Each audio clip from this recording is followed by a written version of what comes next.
नमस्कार साथियों, स्वागत है आप सभी का एकलव्य पीसीएस में। साथियों, ये क्लास है हमारी पंचायती राज की। और साथियों, पंचायती राज में जैसा कि आप लोगों को पता है कि हम लोग अभी पढ़ रहे हैं पंचायती राज एक्ट 1947 और पंचायती राज एक्ट 1947 की आज ये अंतिम क्लास है। यानी हमने पूरा का पूरा उत्तर प्रदेश पंचायती राज अधिनियम 1947 फुल डिटेल में पढ़ लिया है और ये इसकी अंतिम क्लास है। इसमें भाग 8 की 2-3 आर्टिकल हैं, 2-3 धाराएं हैं, वो रह गई हैं और छोटा सा भाग 9 रह गया है और फिर ये टॉपिक हमारा खत्म हो जाएगा पूरा का पूरा। तो चलिए बिना किसी देरी के जल्दी से हम इस टॉपिक को शुरू करते हैं और इसे खत्म करने का प्रयास करते हैं। अंतिम क्लास में हमने धारा नंबर 106 तक पढ़ लिया था, ठीक है। आज हम उसके आगे बढ़ेंगे। 107 और 108 धाराओं में ऐसा कुछ नहीं है जो हमारे काम का हो भाग 8 में। तो अभी हम डायरेक्टली बढ़ेंगे धारा नंबर 109 की तरफ। ये हम पढ़ रहे हैं भाग 8 और ये है भाग 8 का धारा नंबर 109। धारा नंबर 109 क्या है? धारा नंबर 109 हमें बताती है कि यदि, लिख देता हूं, यदि 2 या 2 से अधिक ग्राम पंचायतों में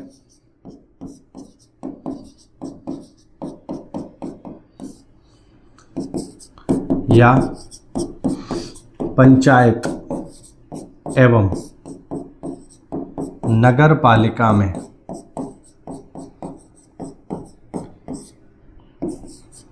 कोई विवाद हो तो, यानी अगर मान लीजिए 2 पंचायतों में, खासकर सीमा को लेकर के, प्रशासन को लेकर के, या फिर एक पंचायत और एक नगर पालिका, बहुत सारी पंचायतें ऐसी होती हैं जो नगर पालिका से जुड़ी हुई होती हैं। जैसे मेरे पास आज के समय में 2 ऐसी पंचायत हैं जिनकी सीमा नगर पालिका से बिल्कुल लगी हुई है।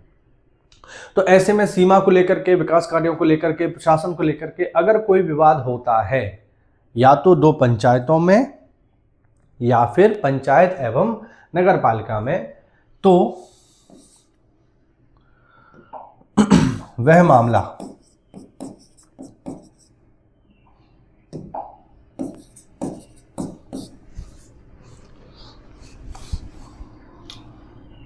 विहित प्राधिकारी को भेजा जाएगा। अब इसका मतलब क्या हुआ?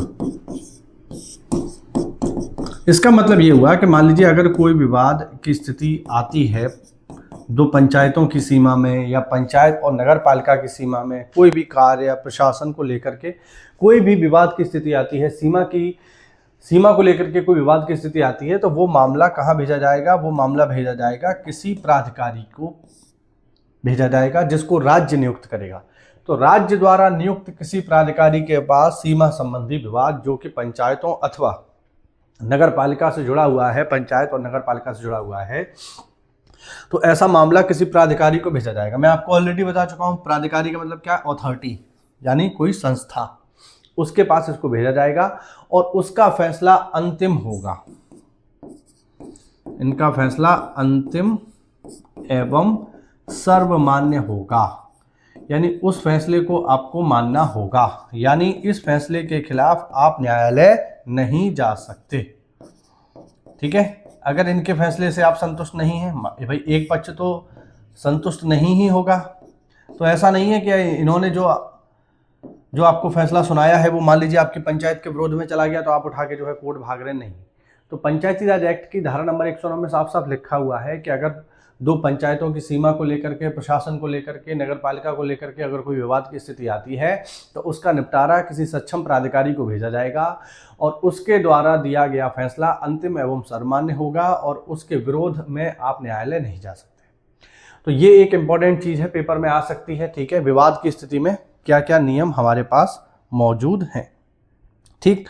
तो ये आप लोगों को ध्यान रखना है, ठीक है। आगे बढ़ते हैं। आगे है धारा नंबर 109A। आगे है साथियों धारा नंबर 109A। 109A आपके लिए बड़ा इंपॉर्टेंट है क्योंकि आप इसी नौकरी में जा रहे हैं। तो धारा नंबर 109A में लिखा हुआ है कि पंचायत के समस्त अभिलेख, ये महत्वपूर्ण चीज है, पंचायत के समस्त अभिलेख सचिव के अधीन रहेंगे। यानी पंचायत के जितने भी अभिलेख हैं, जितना भी कागज है, जितनी भी पत्रावली है, वो सब कहाँ पाई जाएगी साथियों? वो पाई जाएगी सचिव के पास, यानी सेक्रेटरी के पास। जैसे आप ग्राम पंचायत अधिकारी कह लो, ग्राम विकास अधिकारी कह लो, गांव में मंत्री भी बोलते हैं, सचिव भी बोलते हैं, कुछ भी कह लो, है ना। तो जो हम सेक्रेटरी लोग हैं, इन्हीं के पास पंचायत के समस्त अभिलेख होते हैं। पंचायत के समस्त अभिलेख में जैसे क्या होता है, देखो सबसे इंपॉर्टेंट चीज जो होती है पंचायत में वो होती है परिवार रजिस्टर। ठीक है, सबसे महत्वपूर्ण जो चीज होती है वो होती है परिवार रजिस्टर। अब परिवार रजिस्टर क्या होता है, अब कुछ लोगों ने शायद देखा होगा और कुछ लोगों ने नहीं देखा होगा, तो चलो मैं आपको दिखाई देता हूँ। ये मेरे पास एक परिवार रजिस्टर रखा हुआ है, इस तरीके का होता है, देख लो आप लोग। ये मेरी टेबल पे ही रखा हुआ था, तो मुझे लगा मैं आपको दिखा देता हूँ। ये देखिए लिखा हुआ है परिवार रजिस्टर, पंचायती राज विभाग उत्तर प्रदेश। इसमें क्या होगा, अब जिस भी ये पंचायत का है तो इसमें पंचायत के जितने भी लोग हैं उन सब की जानकारी इसमें लिखी हुई है, सारी की सारी, है ना। तो इस तरीके का दस्तावेज होता है जिसे हम कहते हैं, हाँ, जिसको हम बोलते हैं साथियों परिवार रजिस्टर। तो सबसे महत्वपूर्ण जो अभिलेख है वो है परिवार रजिस्टर, सबसे इंपॉर्टेंट। इसके अलावा दूसरा इसमें होता है जन्म मृत्यु रजिस्टर।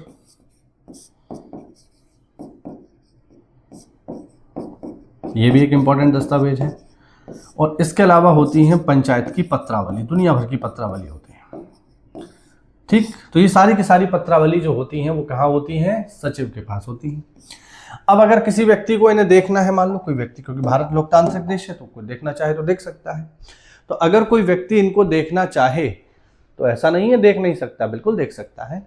अगर कोई व्यक्ति इनको देखना चाहे, जैसे परिवार रजिस्टर लेना चाहे, तो परिवार रजिस्टर की नकल लेने के लिए या इन अभिलेखों की नकल लेने के लिए जो प्रक्रिया है, जैसे आप आवेदन करिए और आवेदन के बाद जो शुल्क निर्धारित किया गया है शासन की तरफ से, वो शुल्क दे करके आप इसकी नकल, और नकल भी कैसी? प्रमाणित।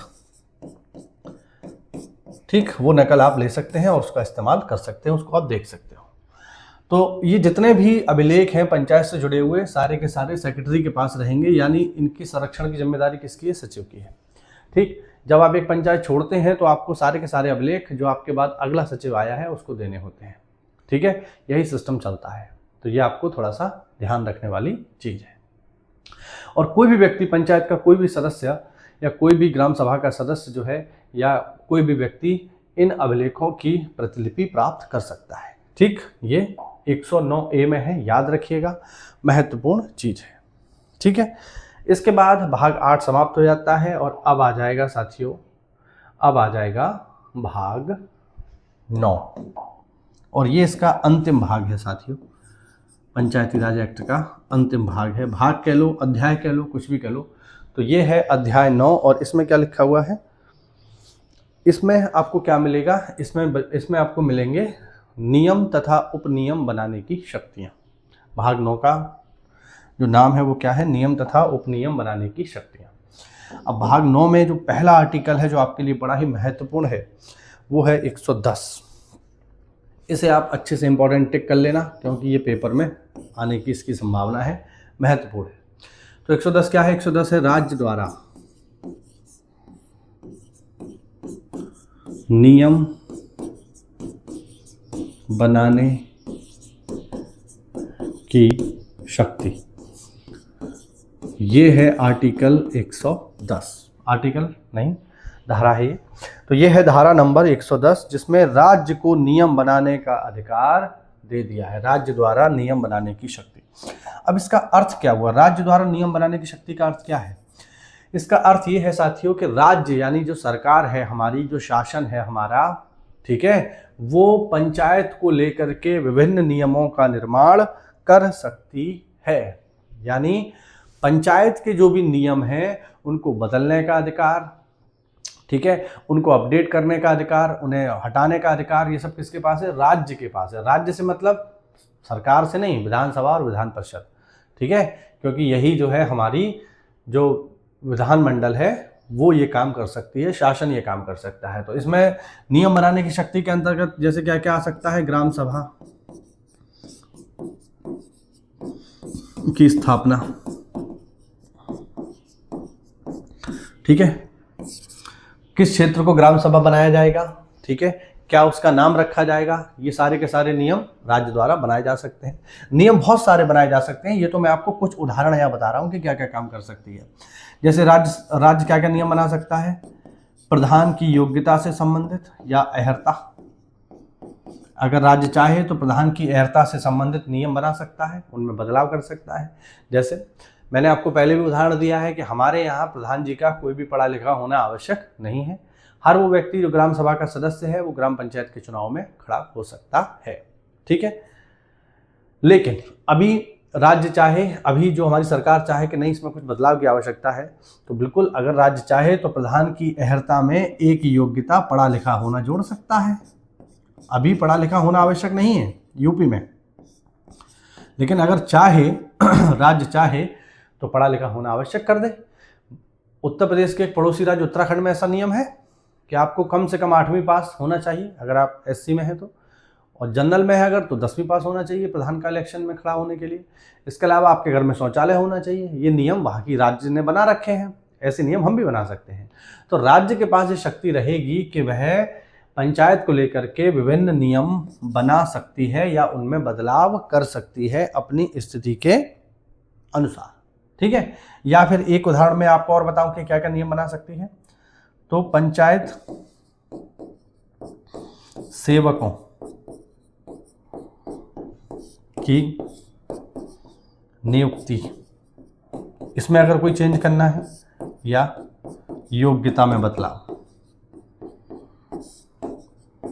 अब अगर सरकार चाहे तो जो पंचायत के सेवक है, पंचायत के सेवक कौन है यार, पंचायत के सेवक हम हैं, सचिव हैं, एडीओ साहब है पंचायत के सेवक, पंचायत के सेवक डीपीआरओ साहब भी हैं। भाई हम सब पंचायत के लिए ही तो काम कर रहे हैं, तो हम सब पंचायत के सेवक हैं। तो इनकी नियुक्ति या योग्यता में भी बदलाव अगर सरकार चाहे तो कर सकती है। जैसे मैंने आपको पहले ही बताया कि आज के समय पे जो ग्राम पंचायत अधिकारी है या ग्राम विकास अधिकारी है, इसके लिए जो योग्यता है वो इंटरमीडिएट है। लेकिन जैसा कि हमारा संघ डिमांड कर रहा है कि नहीं, इसकी योग्यता को बढ़ाया जाए, तो अगर योग्यता में बदलाव सरकार करती है तो इस नियम के अंतर्गत ग्राम पंचायत अधिकारी, ग्राम विकास अधिकारी की योग्यता में बदलाव कर सकती है। इसके लिए उन्हें एक गजट जारी करना पड़ेगा और ये संशोधित हो जाएगा, ठीक है। तो कुल मिला के पंचायत में जो भी नियम है उनको बनाने की शक्ति किसके पास है, राज्य के पास है। राज्य पंचायत से जुड़े हुए विभिन्न नियमों को बना सकती है, हटा सकती है अथवा संशोधित कर सकती है। उदाहरण के तौर पर ये सब मैंने आपके लिखे हुए हैं, ठीक है। अब ऐसा मत सोच लेना ये 3 ही है, 3 नहीं है, ये लिस्ट बहुत लंबी है क्योंकि पंचायत की बहुत सारी शक्तियां हैं। भाई 29 विषय तो सीधे सीधे खुद पंचायत के ही पास है, ठीक है। इसके अलावा अगर हम देखें तो और भी बहुत सारे काम हैं जो पंचायत करती है, तो उन नियमों में बदलाव करने का अधिकार राज्य के पास है। ये तो मैंने उदाहरण के तौर पर यहाँ पे लिख दिए हैं कि अगर राज्य चाहे तो ये सब नियम बदल सकता है। ये है धारा नंबर 110। इसके अगर हम आगे बढ़ें तो आगे आती है 111। 111 इतना कोई महत्वपूर्ण नहीं है, बस आप नोट कर लो। 111 है जिला पंचायत के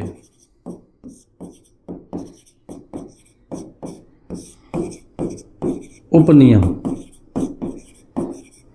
बनाने की शक्ति।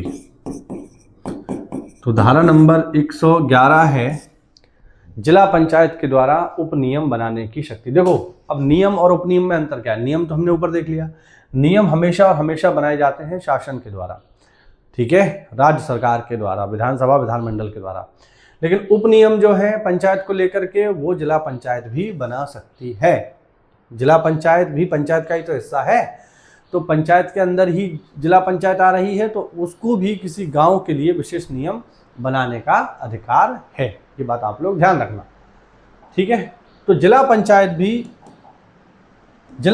भी साथियों पंचायत के लिए नियम बना सकती है, उपविधि बना सकती है या उपनियम बना सकती है। आगे है धारा नंबर 112। ये थोड़ा सा महत्वपूर्ण है आपके लिए, इसको आप अच्छे से देखिएगा। धारा नंबर 112 क्या है। धारा नंबर 112 है साथियों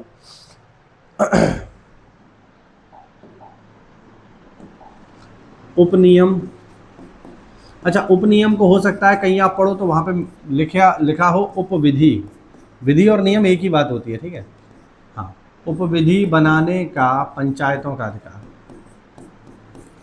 यानी पंचायत स्वयं के लिए भी उपनियम या उपविधि बना सकती है, खुद के लिए भी बना सकती है। उदाहरण के लिए क्या नियम बना सकती है, एग्जाम्पल आपको देता हूं, अपनी नौकरी से ही आपको एग्जाम्पल देता हूं। जैसे क्या होता है, जैसे ही बारिश का मौसम आता है तो बारिश के मौसम में क्या होता है, जो उथले हैंडपंप होते हैं, ठीक है, वो खराब पानी देने लगते हैं, ठीक, उनमें पानी खराब आने लगता है। तो सरकार क्या करती है, सीडीओ साहब के यहाँ से हमारे लिए आदेश आता है, शासन की तरफ से आदेश आता है कि पंचायत में ऐसे जितने भी नल हैं जो उथले हैं, जिनमें गंदा पानी आ रहा है, पीले रंग का पानी आ रहा है या दूषित जल आ रहा है जिसमें बदबू आ रही है, तो ऐसे जल का इस्तेमाल करने से आप रोक दीजिए। तो पंचायत क्या करेगी, पंचायत किसी दूषित, लिख देता हूं यहाँ पे, दूषित जल स्रोत के इस्तेमाल पर रोक, भाई बिल्कुल रोक लगा सकती है।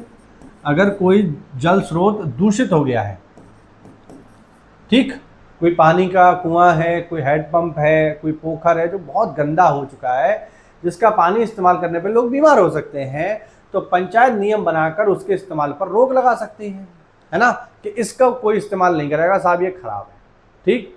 तो ये उसका अधिकार है, वो ऐसा कर सकती है, ठीक है ना, ये उसका अधिकार है। अब हम इसके लिए क्या करते हैं, तो सरकार हमसे कहती है कि जाओ ऐसा करो, जितने भी ये खराब नल है इन्हें आप रेड पेंट करा दो। तो हम लोग क्या कराते हैं, पंचायत में जो खराब नल होते हैं उन पर लाल रंग से ऐसे क्रॉस लगवा देते हैं, जिससे पता रहता है कि ये पानी पीने योग्य नहीं है और लोग उसका इस्तेमाल नहीं करते हैं। तो पंचायत अपने लिए भी, स्वयं के लिए भी नियम बना सकती है। और एग्जाम्पल देता हूं, स्वच्छता शुल्क लगा सकती है, स्वच्छता शुल्क लगा सकती है। जैसे एग्जाम्पल के लिए, अब हो सकता है आपके गांव में ऐसा होता है, नहीं होता, लेकिन मेरी पंचायत में तो अभी तो हो रहा है। इससे पहले वाली जो मेरे पास पंचायत थी वहाँ ऐसा नहीं होता था, बट अभी पे होता है।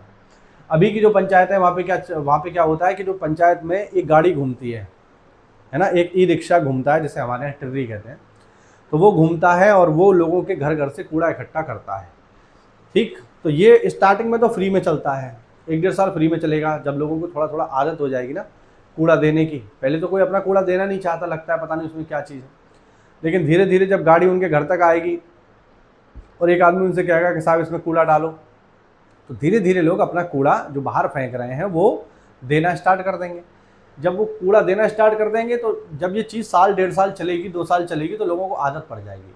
और फिर ऐसी स्थिति में हम क्या कर सकते हैं, जो गाड़ी घूम रही है, अब गाड़ी घुमाने में भी तो पैसा खर्च होगा, या जो उसमें काम कर रहा है व्यक्ति वो सरकारी थोड़ी है, वो तो हमने ऐसे ही उसको 4-5 हज़ार 6 हज़ार रुपये पे पंचायत की तरफ से उसको हमने लगा रखा है, उसको भी पैसा देना है। तो इसके लिए हम क्या कर सकते हैं कि पंचायत में स्वच्छता शुल्क लगा सकते हैं कि साहब क्या करें, प्रति पंचायत 1 रुपया प्रतिदिन, है ना, मतलब प्रति घर, पंचायत क्यों, प्रति घर 1 रुपया प्रतिदिन के हिसाब से हम लोग शुल्क लगा सकते हैं। 1 रुपया आपको पर डे देना है, अपने कूड़ा, जो व्यक्ति आपके यहाँ से कूड़ा लेने आ रहा है उसके लिए शुल्क के तौर पर 1 रुपया, 30 रुपये आपको देना है महीने पे। तो ये काम हम कर सकते हैं, ये नियम बना सकते हैं, ये पंचायत का अधिकार है और बहुत सारी जगह ये नियम चल भी रहा है, ठीक। और हम क्या नियम बना सकते हैं पंचायत के स्तर पे, तो पंचायत के स्तर पे हम लोग नियम क्या बना सकते हैं, हम लोग नियम बना सकते हैं कि किसी तालाब अथवा पोखर में गंदे जल के प्रवेश पर रोक। अगर कोई जल का स्रोत है, कोई स्वच्छ तालाब है, कोई स्वच्छ पोखर है जिसका पानी साफ है, तो वहाँ पर आप, अगर वहाँ पर कोई गांव का व्यक्ति अपने घर का गंदा पानी उस कुएं, उस पोखर में, उस तालाब में डाल रहा है, या एक परिवार डाल रहा है, 2 परिवार डाल रहे हैं, या 10 परिवारों का गंदा जल वहाँ जा रहा है, तो आप उसे रोक लगा सकते हैं। इस तरीके से बहुत सारे काम हैं जो पंचायत स्वयं के लिए कर सकती है। और ऐसे ही सारे काम साथियों जिला पंचायत भी पंचायत के लिए कर सकती है, क्योंकि जिला पंचायत पंचायत से बड़ा है। तो जिला पंचायत चाहे तो किसी भी पंचायत के लिए कोई उपनियम बना सकती है, कोई उपविधि बना सकती है, उसको भी अधिकार है, क्योंकि जिला पंचायत के अधीन ही तो हम लोग आ रहे हैं। तो जिला पंचायत भी हमारे लिए नियम बना सकती है इस प्रकार के, और हम तो स्वयं के लिए नियम बना ही सकते हैं।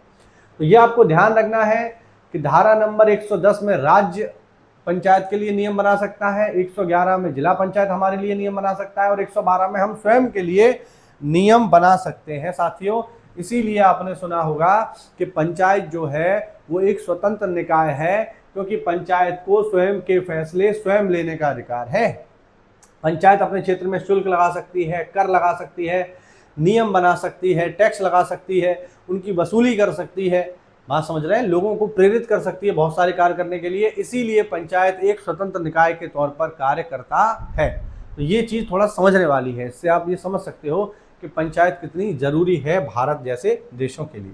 ठीक है, तो ये सारा का सारा जो था साथियों, ये था हमारा भाग नंबर 9, और इसी के साथ हमारी जो है आज पंचायती राज एक्ट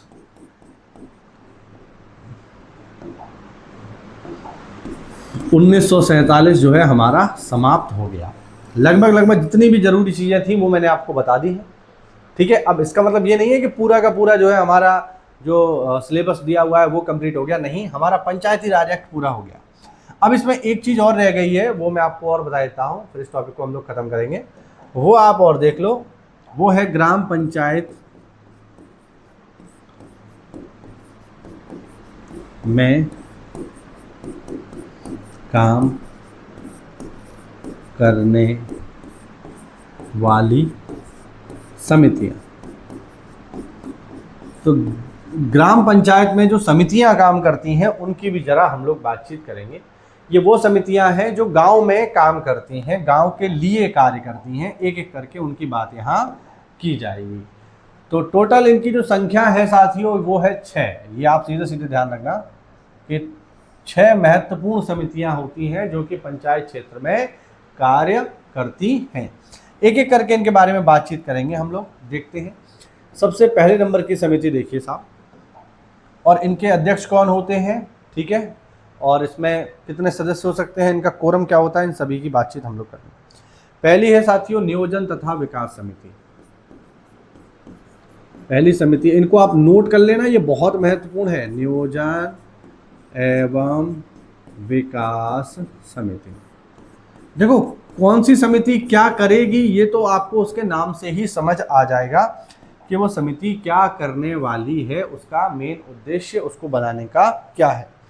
तो इनका जो मुख्य काम है नियोजन एवं विकास समिति का, ये है गांव का विकास करना।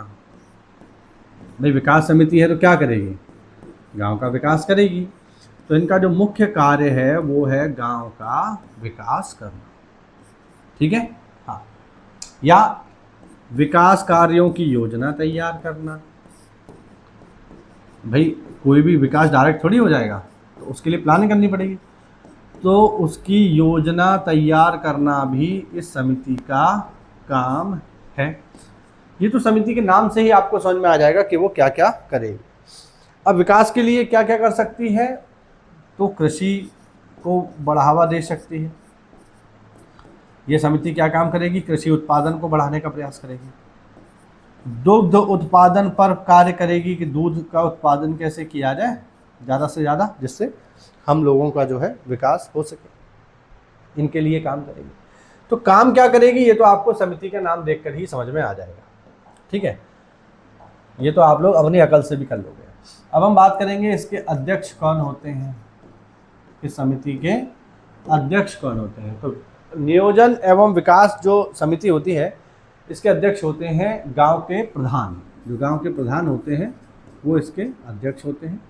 सदस्यों की बात करें तो सदस्य लगभग सब में सेम ही होते हैं, 4 से लेके 6। और एक चीज़ मैं आपको यहाँ और बता दूँ, कोरम इसका कितना होता है, तो जितनी भी समितियाँ हम पढ़ेंगे, जितनी भी समितियाँ हम लोग पढ़ेंगे 6 की 6, उन सबका कोरम सेम रहेगा, जो कि कितना होगा, 4 का, ठीक है। और माह में एक बार इनकी बैठक होती है। अगर 4 सदस्य भी आ गए तो बैठक हो जाएगी, ठीक है। टोटल मेंबर कितने होंगे, 4 से लेके 6 तक होंगे। तो 4 से लेके 6 तक होंगे, तो अगर मिनिमम 4 लोग भी आ गए तो फिर बैठक हो जाएगी। भाई एक तो प्रधान जी तो होंगे ही, बाकी अगर 3 लोग भी आ जाते हैं तो फिर आपका बैठक स्टार्ट हो जाएगी, ठीक है ना। 4 लोग, तो ये आपको ध्यान रखना है। ये जो डेटा है ना, ये वाला, ये सबके लिए सेम रहेगा, किसी भी समिति के लिए। यानी किसी भी समिति में सदस्य कितने होंगे, 4 से 6। किसी भी समिति का कोरम कितना होगा, 4। तो इसमें आपको कोई भी चिंता करने की जरूरत नहीं है, ठीक है। आगे देखते हैं। दूसरी जो समिति है हमारे पास, उसका नाम है शिक्षा समिति। दूसरी जो समिति है साथियों, वो है शिक्षा समिति। अब नाम जब शिक्षा समिति है तो शिक्षा समिति क्या करेगी, ये तो किसी को बताने की आवश्यकता है नहीं, हर व्यक्ति जानता है। तो गांव में प्राथमिक शिक्षा एवं उच्च शिक्षा को बढ़ावा देना, ये इसका मुख्य काम है कि गांव में लोग अच्छे से पढ़े लिखे, प्राथमिक शिक्षा बेहतर हो, उच्च शिक्षा बेहतर हो, ठीक है। बच्चों का नामांकन स्कूल में ज़्यादा हो, बच्चों का विद्यालय में नामांकन अधिक से अधिक हो, ये इनका मुख्य काम है कि बच्चे स्कूल में नामांकन मतलब एडमिशन, बच्चे स्कूल में एडमिशन तो कराएं, जब तो आगे की बात होगी, है ना। तो नामांकन ज़्यादा से ज़्यादा हो बच्चों का। कुल मिला के शिक्षा, या इसमें हम एक पॉइंट और नोट कर सकते हैं, प्रौढ़ शिक्षा को बढ़ावा देना। प्रौढ़ शिक्षा, प्रौढ़ का मतलब क्या है, प्रौढ़ का मतलब जो पंचायती राज एक्ट 1947 में बताया गया है, वो व्यक्ति जिसकी उम्र 18 साल हो वो प्रौढ़ होता है, ठीक है। 18 साल से ऊपर का व्यक्ति प्रौढ़ है। तो इसमें जो एडल्ट शिक्षा है उसको बढ़ाने की बात हो रही है। जो 18 साल, 20 साल, 25 साल के लोग हैं, और उसमें 40-50 साल तक के भी लोग आ जाते हैं, उनको शिक्षा देने की बात यहाँ पर हो रही है। तो ये सब जो है काम कौन करेगी, शिक्षा समिति करेगी। अब शिक्षा समिति के अध्यक्ष कौन होंगे वो देख लो। शिक्षा समिति के जो अध्यक्ष होंगे साथियों, ये होंगे ग्राम के उप प्रधान। उप प्रधान जी जो होंगे वो इसके सदस्य होंगे, ठीक है। और इन सभी समितियों का एक पॉइंट मैं और ऐड कर दूं, ये जितनी भी समितियां हैं, ठीक है, इसमें एक पॉइंट आप लोग और नोट कर लेना, एक पॉइंट आप और नोट कर लेना इसमें, वो है इन सबका सचिव। भाई समिति है तो कोई ना कोई सचिव भी होगा, तो वो हमारा वीपीओ या वीडीओ ही होगा, ठीक है। ये भी सबके लिए सेम है। तो सभी समितियों में सदस्य 4 से 6 रहेंगे, कोरम 4 रहेगा, और सभी समितियों का सचिव कौन रहेगा, ग्राम विकास अधिकारी या ग्राम पंचायत अधिकारी, या जिसको हम सचिव ही बोलते हैं, तो वही सबका रहने वाला है। ये चीज़ आप लोग ध्यान रखना, ठीक है। वैसे यहाँ पर हम आ जाए तो अध्यक्ष होंगे इसके उप प्रधान, सदस्य कितने होंगे, 4 से 6, कोरम कितना होगा, 4 होगा, और शिक्षा समिति का जो सचिव होगा वो कौन होगा, वो होगा पंचायत का सचिव, यानी ग्राम विकास अधिकारी या ग्राम पंचायत अधिकारी, ठीक है। तो बार बार मैं ये चीज़ें लिखूं, मुझे लगता नहीं ये कोई काम की चीज़ है, और आप लोग समझ तो पा ही रहे हो। चाहोगे तो मैं लिख देता हूँ भैया, चलो, ठीक है। तो इसका जो सदस्य होंगे वो कितने होंगे, इसके सदस्य होंगे 4 से लेके 6। कोरम कितना रहेगा, कोरम रहेगा 4 का, और सचिव कौन होगा इसका भैया, तो सचिव होगा इसका वीपीओ या वीडी, ठीक है। चलो अगली समिति देखते हैं। तीसरी जो समिति है साथियों हमारे पास, उस समिति का नाम है साथियों निर्माण कार्य समिति। इन समितियों की सबसे बढ़िया बात यह है कि इनके नाम से ही आप समझ जाओगे कि इनका काम क्या है। निर्माण कार्य समिति। अब निर्माण कार्य समिति करेगी क्या भैया, तो हर व्यक्ति इसका जवाब दे सकता है कि निर्माण कार्य समिति क्या करेगी, ठीक है। तो पंचायत के निर्माण कार्यों की निगरानी, पहला काम तो यही करेगी, है ना। या फिर गांव में सड़क, खड़ंजा निर्माण, इन सब की जिम्मेदारी किसकी है, निर्माण कार्य समिति की है, इसमें कोई डाउट नहीं होना चाहिए। ठीक है, या फिर निर्माण की गुणवत्ता, कि जो काम पंचायत में हो रहा है उसकी गुणवत्ता को चेक करना, उसकी गुणवत्ता को देखना, ये जिम्मेदारी किसकी होगी साथियों? ये होगी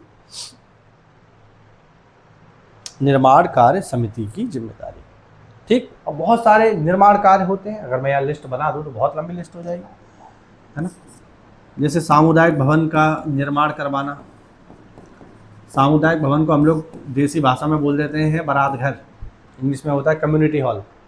तो कम्युनिटी हॉल में क्या होता है? सामुदायिक के कार्यक्रम होते हैं, किसी की शादी हो रही है, कोई भजन हो रहा है, कोई कीर्तन हो रहा है, तो ये सब काम यहाँ करवा सकते हैं और ये सब यही कराएगा, है ना। तो गांव में निर्माण संबंधी जितने भी काम है वो सब हमारा निर्माण कार्य समिति देखेगी।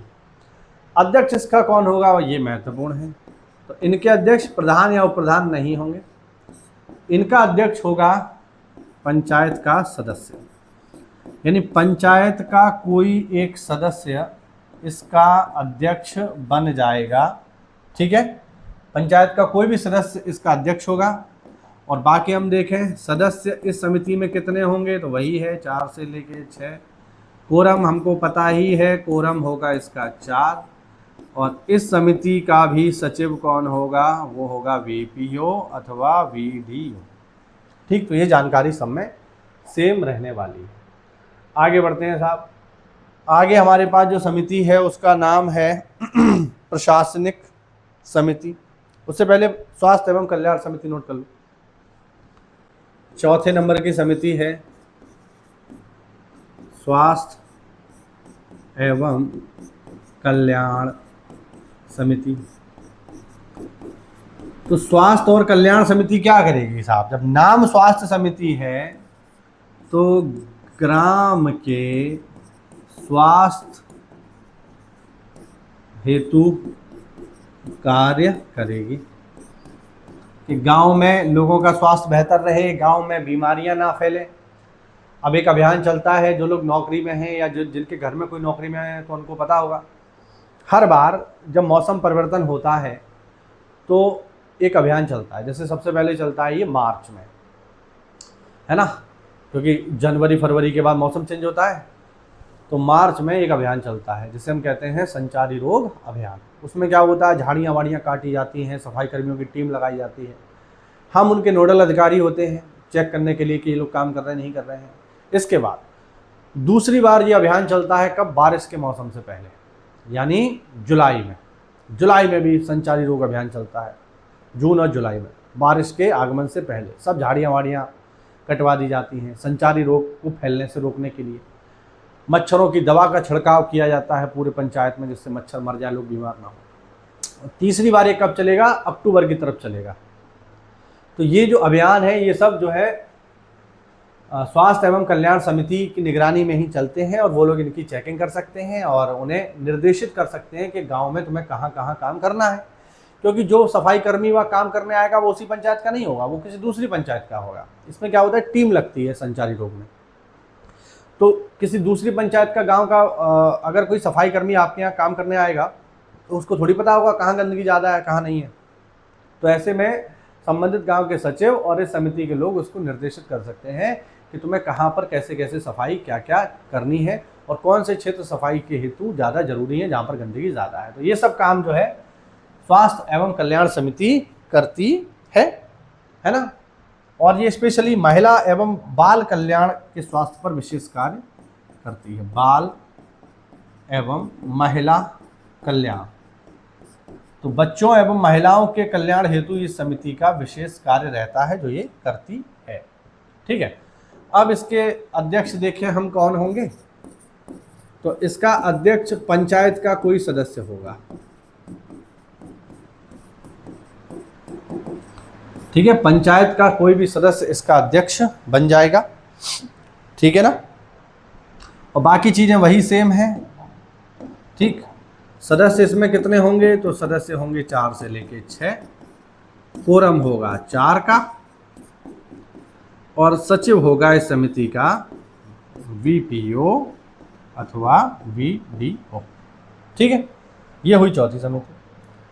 आगे है साथियों पांचवी समिति, और पांचवी समिति का नाम है प्रशासनिक समिति।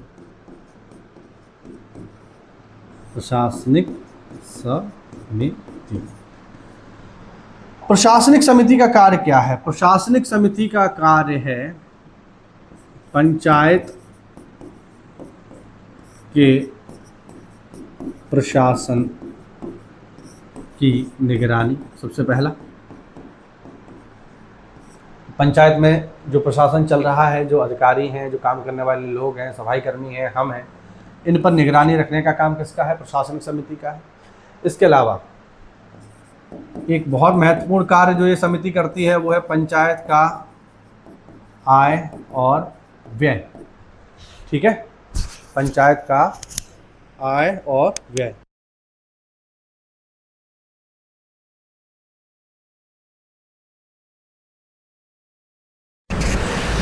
हाँ भाई, तो आप देख रहे हो लोग मिलने का सिलसिला जो है इस नौकरी में चलता रहता है, और बहुत बार लोग मेरे घर तक आ जाते हैं मुझसे मिलने के लिए, क्योंकि मैं लोकल का ही हूँ, होम पोस्टिंग है मेरी, होम डिस्ट्रिक्ट में ही हूँ। तो लोग पंचायत के जब उन्हें मैं कहीं नहीं मिलूँगा तो वो सीधे घर तक आ जाते हैं।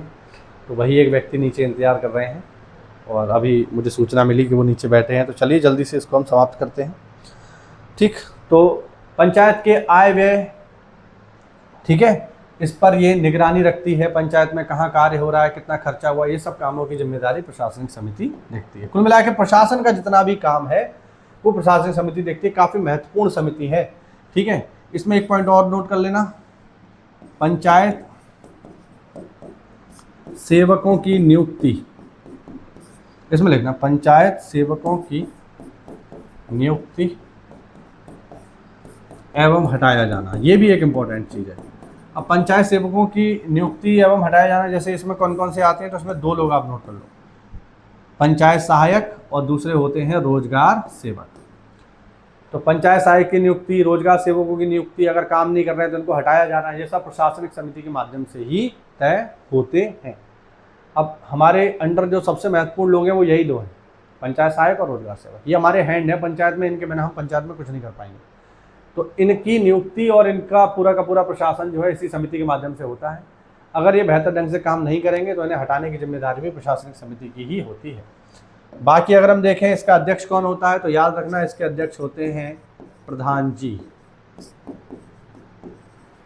बाकी सारी चीज़ें सेम हैं, 4 से 6 इसमें मेंबर होंगे, कोरम 4 से 6 मतलब कोरम 4 का होगा, और इसके सचिव भी कौन होते हैं? ग्राम पंचायत अधिकारी या ग्राम विकास अधिकारी। और अंतिम समिति इसमें नोट कर लो आप लोग, जो कि है जल प्रबंधन समिति। जल प्रबंधन समिति। अब जल प्रबंधन समिति क्या करेगी? पेयजल से संबंधित कार्य करेगी, और क्या करेगी? पेयजल से संबंधित, ऐसे लिखेंगे, पेयजल से जुड़े कार्य। ठीक है, इसके अलावा जल संरक्षण, भूमिगत जल को किस तरीके से संरक्षित किया जाए, उससे जुड़े कार्य, ये सारे के सारे काम करती है कौन सी समिति? जल प्रबंधन समिति। वो नाम से ही स्पष्ट है, वाटर मैनेजमेंट कमेटी है, तो वाटर को ही मैनेज करेगी। वाटर को मैनेज कैसे करेगी? पहले तो पीने के पानी को करेगी, उसके बाद जो गंदा जल है उसको करेगी, जो ग्रे वाटर है, ब्लैक वाटर है, उसको मैनेज करने का काम इस समिति करती है। गंदा पानी भी दो तरीके का होता है, एक होता है ब्लैक वाटर, एक होता है ग्रे वाटर। जो घर का गंदा पानी होता है, घर का गंदा पानी से मतलब कि हमने हाथ धोए या सब्जियां धोई, वो होता है, या बाथरूम में हम जब नहाए वो पानी, वो होता है ग्रे वाटर। और जो नालियों में जो गटर का पानी होता है वो होता है ग्रे वाटर, सॉरी, जो हमारा हाथ धोने का, बाथरूम का या सब्जी धोने का या नहाने का जो पानी होता है वो होता है ग्रे वाटर। और जो गटर का, जो नाली का पानी होता है, जो गटर से निकलता है, वो होता है ब्लैक वाटर।